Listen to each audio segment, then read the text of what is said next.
Bionic Gloves presents the Hands-On Golf Podcast, bringing anatomy and hand function to the forefront of glove design to improve comfort, fit, and performance.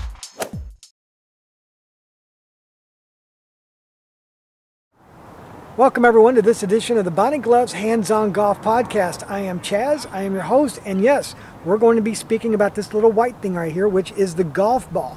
I had an email come in from Tammy and she says, Chaz, I'm curious about the difference in golf balls and which ones are the best. And why are the dimples so important as well? Well, Tammy, that is a great question because golf balls are different. There are different types, expenses, for different needs, different people. So we are here at the Audubon Country Club in Louisville, Kentucky with Eric Gilliland, who is the PGA pro here, and he's going to speak with us about this thing that we just torment ourselves with, the golf ball. So remember, just for you submitting the story idea, we are going to send you a free Bionic glove. Not only is it good to improve your game, but it actually helps your hand so it doesn't get tired, as well as it looks just daggone cool. So we'll be sending you one of these out really soon. And if there's anyone out there who would like to participate in this podcast, remember, it's real easy. Send us an email, podcast@bionicgloves.com. If we use it, well, there you go. You're going to get a glove as well if we use it in this podcast. So everyone, let's go out on the course and speak with Eric Gilliland as we figure out what is up with this right here, the golf ball.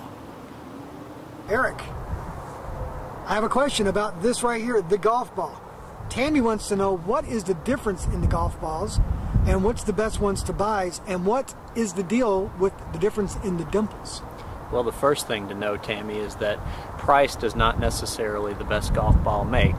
And by that I mean that there's a golf ball type that suits just about everybody.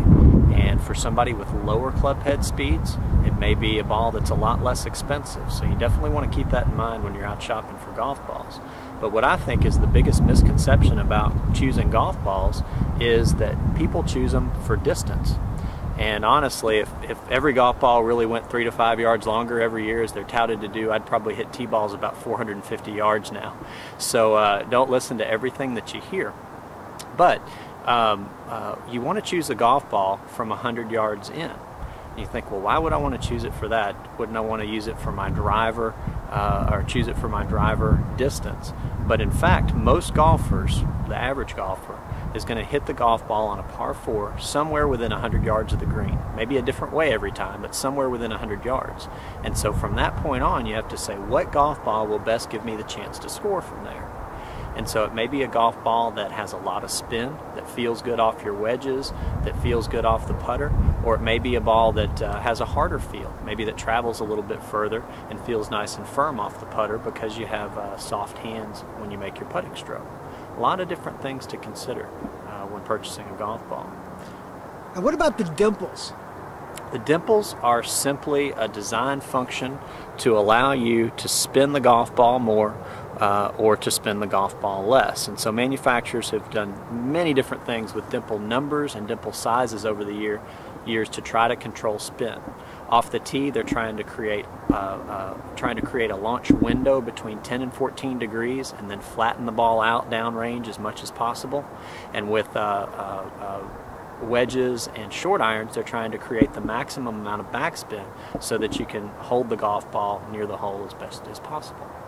So then, pretty much, is there really a difference between the price of a golf ball? I mean, you know, you can get them in bulk at a really reasonable price. I mean, what should we be looking for? Should we be looking for the most expensive ball, the least expensive ball, somewhere in between, more dimples, less dimples, or something that we just personally like? I think it's very individual, and for better players, you're normally going to find them choosing balls in the premium market, and the reason that is better players tend to create more spin, and if they create more spin, they want a ball off the tee that reduces spin, but where they don't lose spin around the greens, and then ultimately doesn't compromise feel around the greens.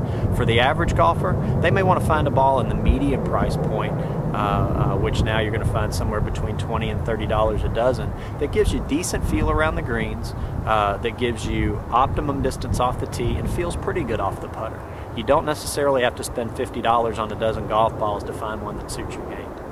Well, thank you very much, Eric, and that is a question that has been on my mind as well. So the infamous ball, there it is. Thank you for your time, Eric. Thank you, Chaz.